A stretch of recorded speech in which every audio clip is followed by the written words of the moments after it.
नमस्कार, स्वागत है आपका एबीपी गंगा पर। आप देख रहे हैं उत्तराखंड प्राइम। आपके साथ मैं हूं लवी गुंबर। उत्तराखंड प्राइम की शुरुआत करेंगे, लेकिन एक नजर इस वक्त की बड़ी खबर पर जो आ रही है प्रयागराज से। प्रयागराज में दरोगा की दबंगई का मामला इस वक्त की बड़ी खबर। सीएम योगी ने लिया मामले का संज्ञान, अधिकारियों से नुकसान की भरपाई करने को कहा। सब्जी वालों से बात करें अधिकारी, यह कहा सीएम योगी आदित्यनाथ ने। तो दोषियों पर सख्त कार्रवाई होगी, यह भी सुनिश्चित किया सीएम योगी आदित्यनाथ ने। एबीपी गंगा ने खबर दिखाई थी, खबर का बड़ा असर भी हुआ है। प्रयागराज में दरोगा की दबंगई का मामला, सीएम योगी आदित्यनाथ ने मामले का संज्ञान लिया है। अधिकारियों के नुकसान की भरपाई के आदेश दिए हैं सीएम योगी ने। सब्जी वालों से बात करें अधिकारी, यह कहा सीएम योगी ने। दोषियों पर सख्त कार्रवाई के आदेश दिए। तो एक बार फिर से तस्वीरें भी देखिए किस तरह से यह घटना हुई थी। दोषियों पर सख्त एक्शन की बात कही है सीएम योगी ने। तो एबीपी गंगा ने इस खबर को दिखाया था। खबर का संज्ञान लिया गया है सीएम योगी आदित्यनाथ ने। मामले का संज्ञान लेते हुए अधिकारियों को निर्देश दिए हैं।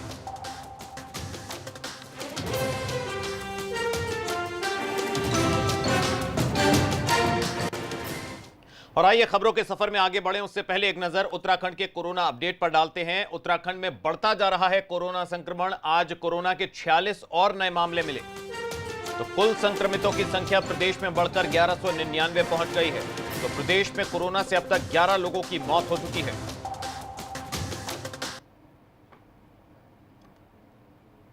तो कहां-कहां कितने मरीज मिले हैं? देहरादून जो राजधानी है, 339 मामले कोरोना के देहरादून में। नैनीताल में 310, टिहरी में 107 मामले।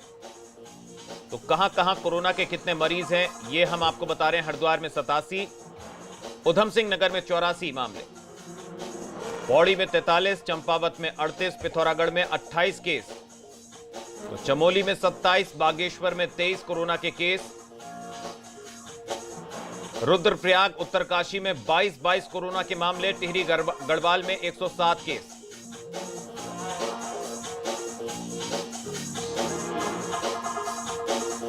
और ज्यादा जानकारी के लिए, अपडेट के लिए सीधा रुख करेंगे देहरादून का। हमारे ब्यूरो चीफ अजीत सिंह राठी हमारे साथ लाइव जुड़े हुए हैं। अजीत जी, प्रदेश में लगभग 1200 का आंकड़ा पास आने लगा है। 1199 केस हो गए हैं, मामले बढ़ते जा रहे हैं। आज 46 कोरोना पॉजिटिव नए मामले सामने आए हैं। क्या अपडेट है इसकी रोकथाम को लेकर, कंट्रोल करने को लेकर क्या तैयारी है?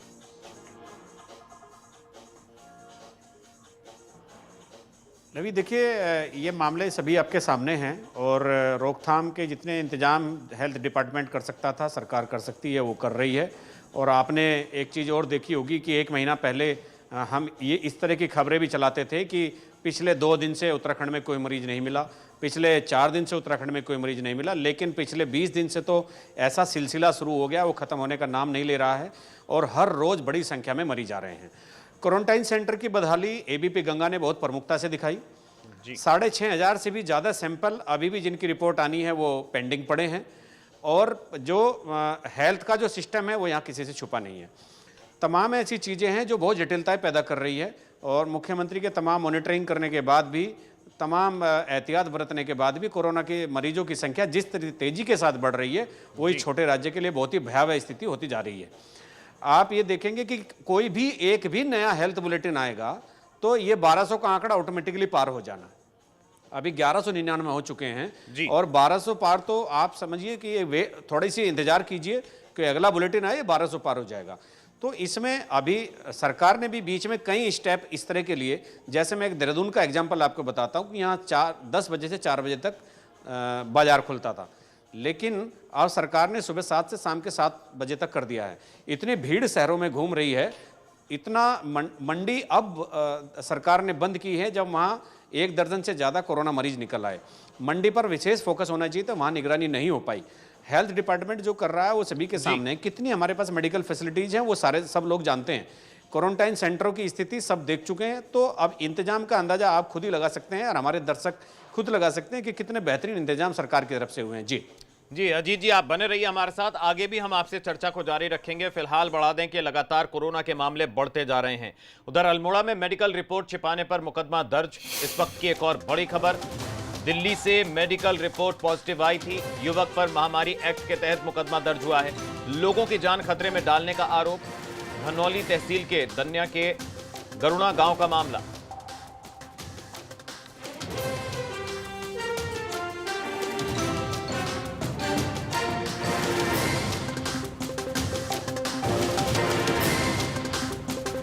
अल्मोड़ा से निर्मल हमारे सहयोगी हमारे साथ जुड़ चुके हैं। निर्मल, आपसे जानना चाहेंगे, अल्मोड़ा में मेडिकल रिपोर्ट छुपाने पर केस दर्ज हुआ है, क्या मामला है ये और फिलहाल क्या स्थिति है? लवी, ये अल्मोड़ा के दनिया क्षेत्र है, अल्मोड़ा जागेश्वर विधानसभा है, उसका दनिया क्षेत्र है। वहाँ की जो व्यक्ति है वो यहाँ आया हुआ था, लेकिन उसने अपनी मेडिकल रिपोर्ट छुपाई है। उसके बाद जो है दनिया पुलिस ने उस पर जो है FIR दर्ज की है कि ये व्यक्ति जो है यहाँ आया था। ये 38 वर्षीय व्यक्ति है जो यहाँ पे आया था, उस पर खिलाफ कार्रवाई की गई है जिला प्रशासन द्वारा या पुलिस प्रशासन द्वारा। जी, लेकिन जिस तरह से मेडिकल रिपोर्ट छिपाई गई, कोरोना पॉजिटिव था ये युवक और इसने ये मामला छिपाने की कोशिश की, अब इस मामले में क्या कार्रवाई होती दिख रही है? देखिए, अगर मैं इस मामले की पूरी ताकीद पे जाऊं तो ये जो पूरे मामले जो ये व्यक्ति आया था, इस पर जो है इसने जो है जो अपने घर आया तो इसको पूरी सूचना को छुपाया था। उसके बाद जो है जो गांव है, उस गांव में जो है कहीं ना कहीं उसके बाद जब इसकी रिपोर्ट देखी गई तो कहीं ना कहीं ये मामला आया है, तो उस पर जो है जिला प्रशासन गंभीरता से ले रहा है और उस पर कार्रवाई कर रहा है। फिलहाल जो है इस मामले में पुलिस ने जो FIR दर्ज कर दिया, उस व्यक्ति के खिलाफ कड़ी से कड़ी कार्रवाई करने की बात की। फिलहाल इस व्यक्ति को बेस अस्पताल में लाया जा चुका है। जी निर्मल, बहुत बहुत शुक्रिया आपका इस तमाम जानकारी के लिए, अपडेट देने के लिए। वहीं उत्तराखंड के कैबिनेट मंत्री सतपाल महाराज को उच्च न्यायालय ने क्वारंटीन उल्लंघन मामले में नोटिस जारी कर जवाब तलब किया है। न्यायालय ने सरकार से भी पूछा है कि क्या इस राज्य में 2 कानून लागू हैं। दरअसल याचिकाकर्ता ने अपनी याचिका में कहा है कि सतपाल महाराज को 20 मई से 3 जून तक होम क्वारंटीन किए जाने के बावजूद 2 कैबिनेट मीटिंग और 1 जनता मिलन में हिस्सा लिया। मंत्री जी के घर के बाहर देहरादून से जिला अधिकारी और CMO का नोटिस चस्पा है, जिसमें साफ साफ लिखा है कि ना तो आप घर से बाहर जाएंगे और ना ही कोई आपसे मिलने घर आएगा। बावजूद इसके मंत्री जी और उनका परिवार नियमों का उल्लंघन करता दिखा। इधर कोर्ट ने पूरे मामले पर हाई कोर्ट ने राज्य सरकार से भी जवाब मांगा है और कहा है कि आम आदमी और मंत्री के बीच क्या फर्क है। देखिए, उत्तराखंड सरकार में कैबिनेट मिनिस्टर हैं श्री सतपाल महाराज। उनको 20 मई से लेकर और 3 जून तक होम क्वारंटाइन किया था वहाँ के स्थानीय प्रशासन द्वारा, और उसमें स्पष्ट कहा गया कि आप घर से ना निकलेंगे, ना आपसे कोई मिलने के लिए बाहर आएगा। लेकिन उन्होंने इस क्वारंटाइन नोटिस का उल्लंघन करते हुए 2 बार कैबिनेट की मीटिंग अटेंड की और अपने क्षेत्र का भी दौरा किया। इसको चैलेंज करते हुए हमने यहाँ पर एक जनहित याचिका दायर की थी और ये कहा था कि सेम ऑफेंस के लिए आप उत्तराखंड सरकार ने बहुत सारे लोगों के खिलाफ FIR की है, उनको जेल में डाला है, और जब वही ऑफेंस किसी मिनिस्टर द्वारा किया जा रहा है, संवैधानिक पद पर बैठे हुए व्यक्ति द्वारा किया जा रहा है, तो सरकार ने उनके खिलाफ कोई कार्रवाई नहीं की है। आज माननीय उच्च न्यायालय ने इस पर बड़ा कड़ा रुख अपनाया है और सरकार से पूछा है कि आम आदमी और विशेष आदमी के बीच में फर्क क्यों किया गया है और इनके खिलाफ अभी तक क्या कार्रवाई की गई है। सरकार से नोटिस इशू किया है और सतपाल महाराज जी को भी नोटिस इशू करके जवाब मांगा है। और ज्यादा जानकारी के लिए, अपडेट के लिए एक बार फिर से रुक करेंगे देहरादून का। हमारे ब्यूरो चीफ अजीत राठी लगातार हमारे साथ बने हुए हैं। अजीत जी, ये जानना चाहेंगे, आज तो हाई कोर्ट ने भी तलब कर लिया है, नोटिस जारी कर जवाब मांगा है सरकार से भी और सतपाल महाराज से भी। इस मामले को लेकर अब क्या मुश्किलों में घिरते दिख रहे हैं सतपाल महाराज, क्योंकि जो नियम है उसको तो फॉलो नहीं किया गया? लवी, देखिए, ये कुछ किस्सा इस तरह का है कि इसी राज्य में लॉकडाउन शुरू होने के बाद कई दर्जन लोगों पर महामारी एक्ट का उल्लंघन करने के मुकदमे दर्ज हुए। जी, या तो उन्होंने अपनी ट्रैवल हिस्ट्री छुपाई, या उन्होंने अपनी रिपोर्ट छुपाई, और या उन्होंने जो अपना सैंपल था उनको देने से मना कर दिया, वो इलाज कराने से भागते रहे। उन पर इसलिए मुकदमे दर्ज किए गए ताकि वो दूसरे सोसाइटी को खतरे में डालने का काम कर रहे थे। लॉकडाउन के उल्लंघन में तमाम वाहन सीज हुए, तमाम लोगों के खिलाफ मुकदमे हुए। अब अभी तक मीडिया और आम आदमी पूछ रहा था कि क्या इस राज्य में 2 विधान हैं, क्या मंत्री के लिए कानून अलग है, आम आदमी के लिए अलग है। अभी 3 दिन पहले भारतीय जनता पार्टी के विधायक ठुकराल पर लॉकडाउन के उल्लंघन करने का, कोविड-19 के नियमों के उल्लंघन करने का मुकदमा रुद्रपुर में दर्ज हुआ। इससे पहले तमाम लोगों को क्वारंटाइन रखा गया। प्रदेश कांग्रेस अध्यक्ष सूर्यकांत धस्माना 28 दिन तक क्वारंटाइन रहे और कांग्रेस ने पूरा सहयोग किया। लेकिन जब मंत्री का घर सील हुआ, मंत्री के घर को 20 तारीख को क्वारंटाइन किया गया, 20 मई को, उसके बाद मंत्री ने दोनों कैबिनेट बैठक में भाग लिया और वो तमाम अपने जितने भी क्रियाकलाप थे, जितने भी कार्यक्रम थे, उनमें भाग लेते रहे। तो ये एक चीज़ दर्शा रही थी कि सरकार की मॉनिटरिंग मिनिस्टर्स के लिए तो बिल्कुल नहीं है और मिनिस्टर बेलगाम हो रहे हैं। उसी बीच में जब उनके परिजनों की और उनकी रिपोर्ट पॉजिटिव आनी शुरू हुई, तब सरकार में हड़कंप मचा और सरकार जो है एकदम सख्ते में आ गई कि ये किस तरह से क्या क्या घटनाएं होती जा रही हैं। इसके बाद सरकार ने जितना अंकुश लगा सकती थी, लेकिन बाहर सतह पर तो नहीं दिखा किसी तरह का मंत्री पर कोई अंकुश लगाने का काम किया हो। लेकिन जो कोरोना की स्पीड मंत्री के घर को पूरी चपेट में ले गई, उसके स्टाफ, उसके जो अनुचर थे, उसके अनुसेवक थे, सबको अपनी चपेट में महाराज की इस गतिविधि ने ले लिया। बाहर से लोगों को बुलवाया जाता है मिलने के लिए। ऐसे तमाम उल्लंघन सतपाल महाराज ने मंत्री होते हुए भी किए, जिन पर मुकदमा हो जाना चाहिए था। अगर कोई और व्यक्ति इन कृत्यों को करता तो अब तक उस पर मुकदमा पक्का हो चुका होता, लेकिन मंत्री नहीं हुए तो कोई ना कोई इस मामले को हाईकोर्ट लेकर पहुंचने ही वाला था। ऐसी चर्चा कई दिन से हो रही थी। हाईकोर्ट ने आज वही पूछा है जो पब्लिक और मीडिया सरकार से पूछ रही थी कि मंत्री और आम आदमी में क्या फर्क है। जी, तो हाईकोर्ट ने भी अब यह महसूस किया और यह पूछ लिया है कि मंत्री और आम आदमी में फर्क क्या है। अब इसका जवाब सरकार को भी देना है, सतपाल महाराज को भी देना है। बहुत बहुत शुक्रिया अजीत जी इस तमाम जानकारी के लिए, हमारे साथ जुड़ने के लिए। वहीं रुद्रप्रयाग जिले में कोरोना मरीजों की संख्या में लगातार इजाफा हो रहा है, जिस कारण अब जनता में भी डर का माहौल बना हुआ है। आज 14 लोगों में कोरोना बीमारी की पुष्टि हुई है, कोरोना वायरस की पुष्टि हुई है। जिले में अब कुल संख्या 22 हो गई है, जिससे 6 मरीज सफल उपचार के बाद अपने घर जा चुके हैं, जबकि अभी तक 22 लोगों में कोरोना की पुष्टि हुई है और ये लोग दिल्ली से रुद्रप्रयाग पहुंचे हैं। अभी तक जनपद में 21,000 से ज्यादा प्रवासी ग्रामीण पहुंच चुके हैं। यहां पहुंच रहे प्रवासी ग्रामीणों को होटल और ग्रामीण क्षेत्रों में स्कूलों और पंचायत घरों में क्वारंटीन किया जा रहा है। वहीं टिहरी जिले में प्रवासियों के आने का सिलसिला लगातार जारी है, जिसके चलते कोरोना संक्रमण के मामलों में लगातार इजाफा हो रहा है। जिले में आज 10 नए कोरोना पॉजिटिव केस सामने आए हैं, जिसमें घनसाली के 9 और प्रताप नगर के 1 युवक शामिल हैं और सभी की ट्रैवल हिस्ट्री महाराष्ट्र की बताई जा रही है। जिले में अभी तक कुल कोरोना पॉजिटिव की संख्या 101 हो गई है और 8 कंटेनमेंट जोन बनाए गए हैं। उधर पौड़ी में कोरोना संक्रमितों का आंकड़ा लगातार बढ़ता जा रहा है। पौड़ी में आंकड़ा 42 जा पहुंचा, जिसमें एक व्यक्ति की मौत हो चुकी है। ऐसे में इस संक्रमण को फैलने से रोकने के लिए नगर पालिका पौड़ी ने होम क्वारंटीन और क्वारंटीन किए गए प्रवासियों को सख्त हिदायत दी है। क्वारंटीन के नियमों का माहौल उड़ाया गया तो पालिका भी ऐसे लोगों पर अब सख्त कार्रवाई करेगी।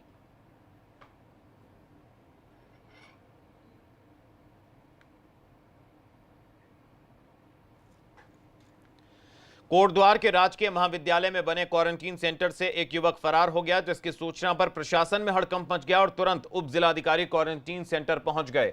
पुलिस ने मामले की छानबीन की तो पता चला कि युवक कुछ दिन पहले ही हरिद्वार से कोटद्वार आया था, जिसे क्वारंटीन सेंटर में राजकीय महाविद्यालय में क्वारंटीन किया गया था। कल उसके 7 दिन पूरे हो जाने पर उसको घर के लिए भेज दिया जाना था, लेकिन वो आज ही फरार हो गया। पुलिस द्वारा फरार युवक को ढूंढने के लिए पुलिस टीम भेज दी गई है, लेकिन अभी तक युवक का कुछ पता नहीं चला है।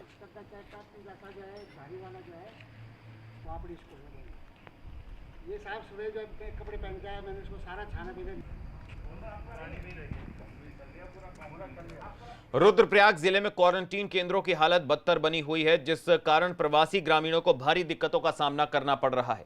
ग्रामीण क्षेत्रों में स्थित विद्यालय और पंचायत भवनों को क्वारंटीन केंद्र बनाया गया है, लेकिन इन केंद्रों में बारिश होते ही पानी टपक रहा है, जिस कारण यहां क्वारंटीन प्रवासी रात के समय में सो नहीं पा रहे।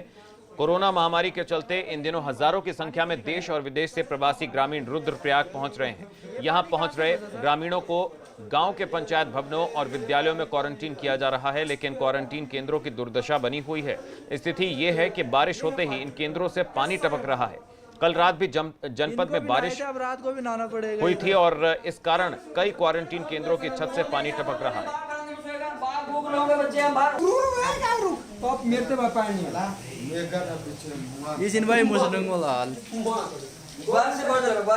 क्वारंटाइन के हाल है ये देखिए, ये पुण्याली को यार ये तेरा पानी भी जा रात के 12 वहीं कोरोना महामारी का असर देहरादून में होने वाली आईएमए की सालाना पासिंग आउट परेड पर भी पड़ा है। इस पासिंग आउट परेड में जेंटलमैन कैडेट्स के परिजन भी ऐतिहासिक पलों का गवाह बनते हैं, लेकिन 1932 के बाद यह पहला मौका होगा जब परेड सेरेमनी में कैडेट्स के परिजन आने की इजाजत नहीं मिलेगी। देखिए रिपोर्ट।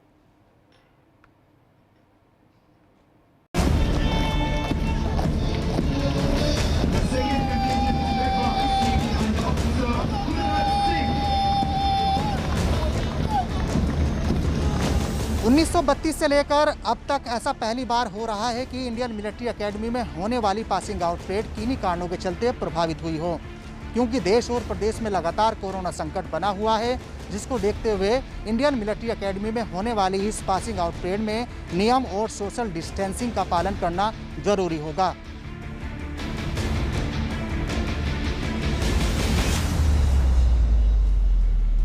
तेरह जून को होने वाली आईएमए पासिंग आउट परेड में पहली बार देखने को मिलेगा जब परेड के दौरान पास आउट होने वाले कैडेट्स का कोई भी परिजन शामिल नहीं होगा।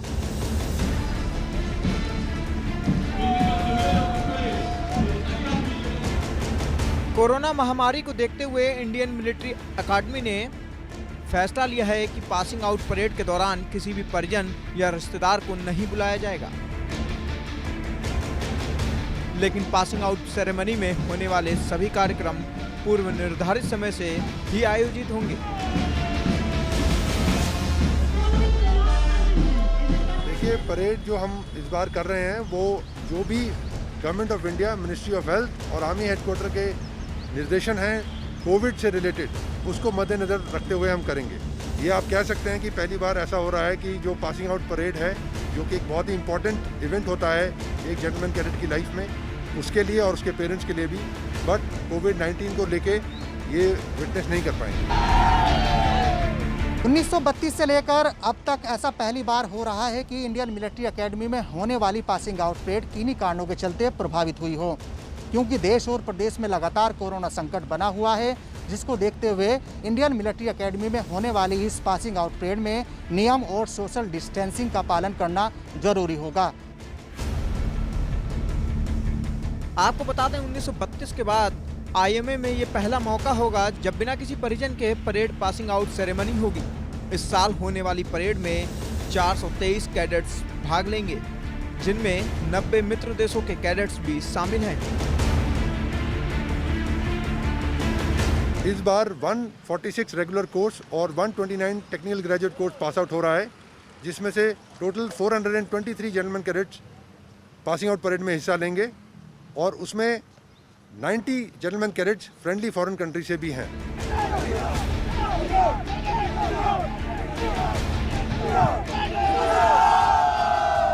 आगामी 13 जून को होने वाली इंडियन मिलिट्री एकेडमी की पासिंग आउट परेड में इस बार जेंटलमैन कैडेट्स के माता पिता को भी आने की अनुमति नहीं दी गई है, क्योंकि लगातार कोरोना संकट काल बना हुआ है, जिसके चलते ये रक्षा मंत्रालय की ओर से फैसला लिया गया है। अपने सहयोगी प्रमोद वाजपेयी के साथ विनोद कुमार, एबीपी गंगा, देहरादून। और खबरों के सफर में रुकेंगे एक छोटे से ब्रेक के लिए, फौरन होंगे हाजिर। खबरों की रफ्तार आगे भी बनी रहेगी, आप बने रहिए एबीपी गंगा के साथ। एबीपी गंगा, खबर आपकी, जुबान आपकी।